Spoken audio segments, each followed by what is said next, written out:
In just 2 days, the United States will swear in its next president. Now, we're learning the transition of power will have some major effects on this side of the border, especially when it comes to the Keystone XL pipeline.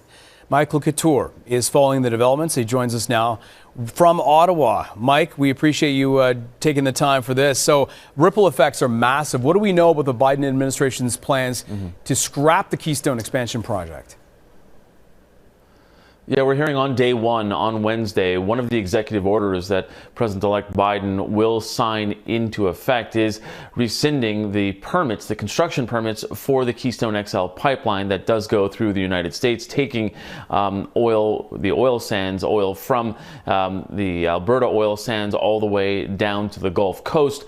This is an $8 billion project for both sides of the border. They're supposed to have ripple effects. And, you know, the Alberta government saying that it is good for both sides of the border because it will create jobs. This expansion is bring upwards of 830,000 barrels of oil to the Gulf Coast and sort of boost that production.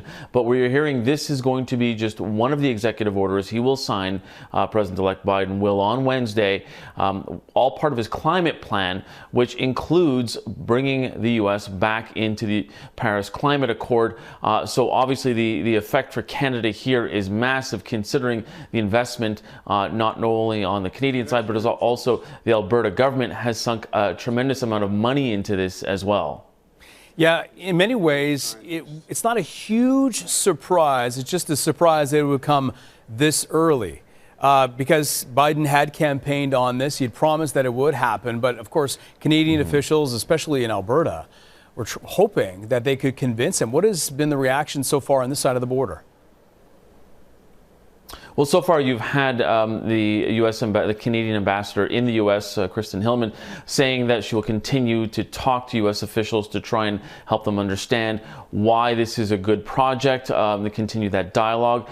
And you have Jason Kenney, the Premier of Alberta, saying that he and TC Energy will explore all options on the table, legal and other avenues, to try and make sure that they save this project as well. There's been nothing so far yet from the Prime Minister's office, but we're also hearing from, you have Aaron O'Toole, the leader of the Conservatives, the leader of the opposition, calling on Prime Minister Trudeau to pick up the phone and leverage his contacts with President-elect Biden to try and resurrect this project. And we know that Keystone XL was discussed in that congratulatory call that Prime Minister Trudeau made to President-elect Biden just a couple of weeks ago. And they apparently agreed to have a further discussion on it in the future.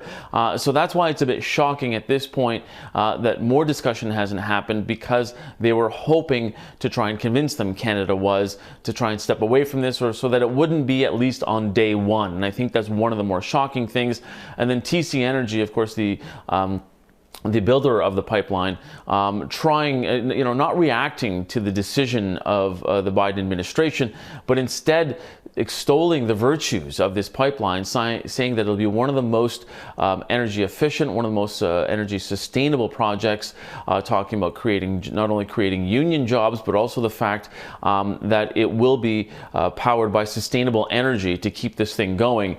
So not, as I said, reacting to the decision, but trying to continue to make a case for it at this point. Yeah, Alberta's certainly going to feel this, waging already $7.5 billion of taxpayers' money on this. Any chance this could be turned around? Any chance our government could stop this from happening?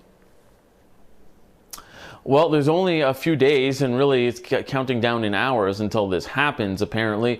The possibility of sort of a stay of execution, if I could put it that way, are almost unlikely. But the fact is that the Prime Minister Trudeau would have to pick up the phone, would have to try and at least delay this a little bit. But as you had mentioned, considering this is something that President-elect Biden had campaigned on, and there is definitely an environmentally conscious cohort within the Democratic Party, and that helped propel him to this position where he is now to take over the White House, you'd have to think that it will be an uphill battle for the Canadian government.